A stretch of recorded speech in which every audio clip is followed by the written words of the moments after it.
Well, let me tell you, first, smoking decreases the blood supply to the ovary, and so you definitely get poor quality eggs, and even in young fertile women, there's a much higher incidence of miscarriage in smokers. Now, this was first actually published in 1964 in the Surgeon General's report on smoking, and that report is what led to this tremendous public health effort to cut smoking. But we all know about smoking causing heart attacks and lung cancer, but a lot of people don't realize it also causes an increased risk of miscarriage and is really bad for the eggs. And it does that by cutting down the blood supply really to the ovary, which is a tenuous blood supply. Now, in terms of alcohol, we don't have good data on that, so I'm not going to pontificate about alcohol.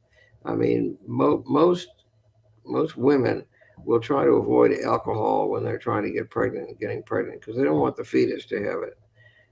But as to what it does for your fertility, it's not clear. Um, now, there was a third issue about affecting. Smoking, alcohol, and stress. Yeah, stress. Stress is very, very interesting. Um, it's hard to really quantify stress in a controlled, scientific, or randomized controlled trial. However, the uterus, when it's not pregnant, non-gravid uterus, goes through a lot of contractions. You can only see them if you do time-lapse imaging of ultrasound. But there are a lot of contractions that are very small contractions in the uterus in the first part of the cycle when your embryo isn't trying, there's no embryo trying to implant. But then in the second part of the cycle, after you ovulate, those uterine contractions slow down or disappear. So it seems very likely that the uterine contractions are not good for implantation of the embryo and getting pregnant. And what's naturally should happen in the second half of the cycle is those contractions should just slow down or not even exist in order for you to have good implantation of the embryo and get pregnant. So it's very likely that stress causes an increase in those uterine contractions, even in the second part of the cycle.